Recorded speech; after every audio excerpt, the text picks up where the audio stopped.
प्रियात्मन सप्रेम जय जीव।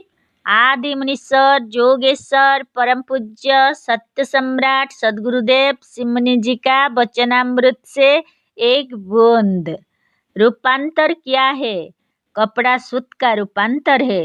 रूपांतर होने पर सूत कपड़ा हो जाता है। पर जरा निकट से देखिए, अब भी प्रत्येक सूत अलग अलग है, मिलाने पर भी नहीं मिले हैं।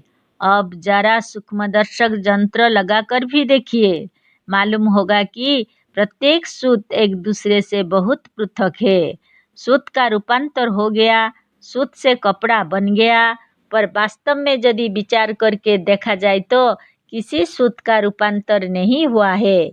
सारे के सारे सूत कपड़ा होने पर भी उसी दशा में है जिस दशा में वे पहले थे। उतने ही लंबे और उतने ही पतले हैं, कुछ फर्क नहीं पड़ा है। आज यदि हमारी आंखें ऐसी ना होती जैसी है तो ना मालूम यह कपड़ा कैसा दिखलाई देता। इन्हीं आँखों से दूर से जो कपड़ा जैसा दिखलाई देता है, वही आँख के अत्यंत निकट से नहीं। ठोस से ठोस पदार्थ भी गलकर जलवत हो जाते हैं, जल भाप बन जाता और भाप वायु में मिल जाती है, फिर यह वायु आकाश में मिल जाती है। इसी को हम लोग मृत्यु, नाश और रूपांतर कहते हैं। इस अवस्था में आप कह सकते हैं कि अमुक दृढ़ और ठोस पदार्थ मिट गया, उसका नाश हो गया, अब वह संसार में नहीं रहा। पर ऐसे यंत्र बने हैं या इससे भी बढ़कर बनाया जा सकते हैं जिससे हम इन पदार्थों को आकाश में स्पष्ट देख सकते हैं। अतः किसी का अभाव वास्तव में नहीं होता।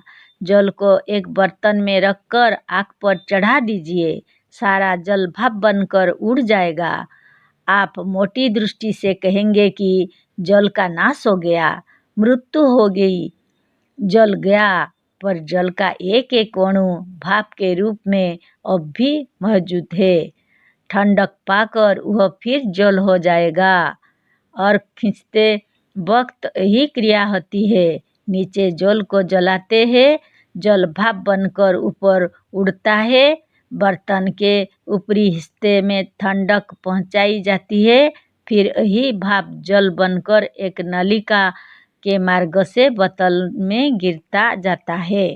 जलाने से जल के एक बिंदु का भी नाश नहीं होता। जल अमर है, मिट्टी अमर है, अग्नि अमर है, वायु अमर है और आकाश अमर है। संसार के इस लोक के प्रत्येक पदार्थ अमर है।